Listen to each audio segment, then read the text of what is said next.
Today we're going to talk about renewing your Texas state real estate license for the first time.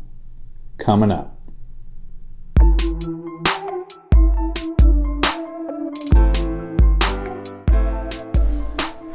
Thanks for sticking around.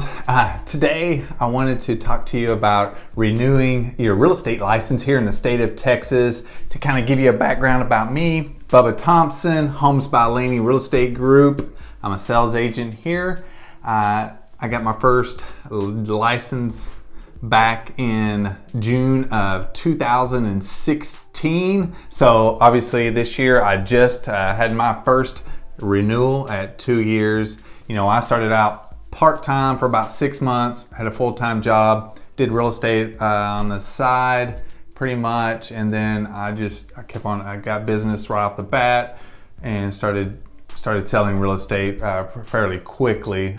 Then I built up enough to where I felt comfortable jumping all the way in. So last year, 2017, was my first full year in real estate. I think I did fairly well. Of course, I want to keep growing. So today I am here to talk about renewing your Texas real estate license for the first time. You know, I believe they call it the Sales Apprentice Education requirements now is 270 hours. Of course, that includes your 180 hours when you first became licensed here in the state of Texas. Now you're going to need 90 hours of credit, plus you're going to need the 4-hour Trec's Legal Update 1 and 4 hours credit of Trec's Legal Update 2.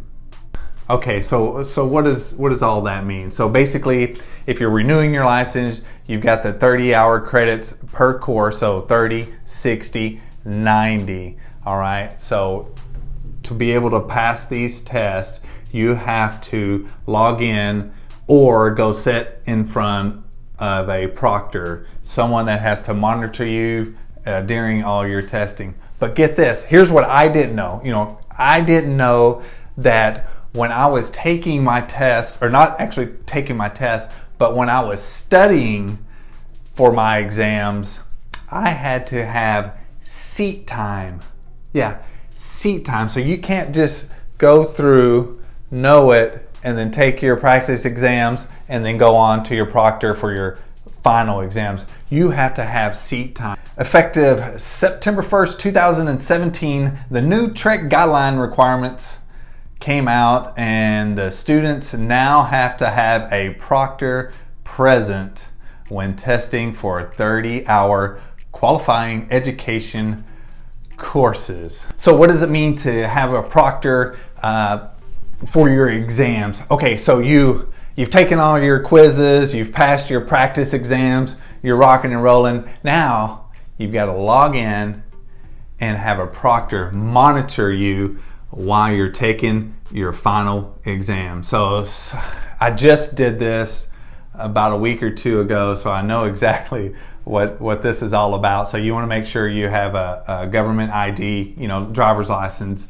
because they're going to ask for that. You're going to make sure you have a camera on whatever computer you're taking the test on. You want to be in a quiet office, preferably, because here's what they're going to ask you to do. Number one, you're going to log on. They're going to pop up. They're going to have a mic. They're going to take control of your computer. They're going to check and make sure you don't have anything open that you can cheat. That's not going to happen, so don't even try it. They're going to have you take your camera, if you're using a camera, and or in my case, I have a Mac, and they made me pick up my Mac and do a 360 around my office, show my desk, and pick up my keyboard, flip my keyboard. If I was using a calculator, and mind you, it just has to be a basic calculator. You can grab one down at the dollar store for nothing, but has to be a basic calculator. Can't be anything fancy. They're going to make you flip that around, check it out. You can have some paper, scratch paper, but make sure it's blank, because they're going to make you flip it around. If it's not blank, you can't use it. And as you're taking the test, if there's any hiccups, any pause, if they see you moving too much, they're going to stop you and ask you to do a 360 again to examine your quiz area or your exam area again. So just be prepared. That's what this is for. This video is for.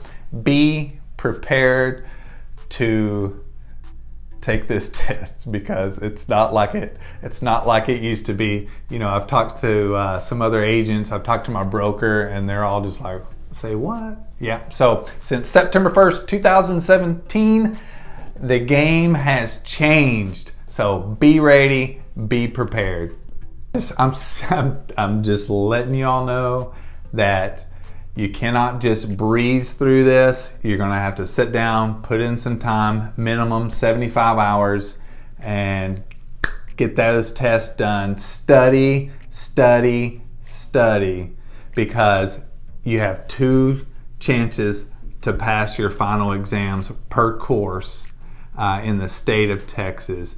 If you fail it once, you've got 72 hours before you can retake the test, so allow yourself enough time for that. Now, the state of Texas really wants you to turn in your final exams, your certifications 10 days prior to your renewal. So if your license are coming up due on August 1st, just make sure you get those in 10 days ahead, all those certificates to Trec. I'll link everything below where you can email, log in. You should have all your license numbers. Pretty simple once you log in, because now you can do everything online. You don't have to mail anything in. That's the bonus. You can do everything online. You can submit your certificates and your payment online, which makes it a little easier on us. So that is the easy part, but please make sure you start in advance on studying and getting those courses done, and studying and taking those exams, getting them turned in time so you can stay licensed. I will link everything below. Hey, will you hit that subscribe button if you like any of this information on my channel, and I'll give you all the information you can ask for. I'm here. See you next time.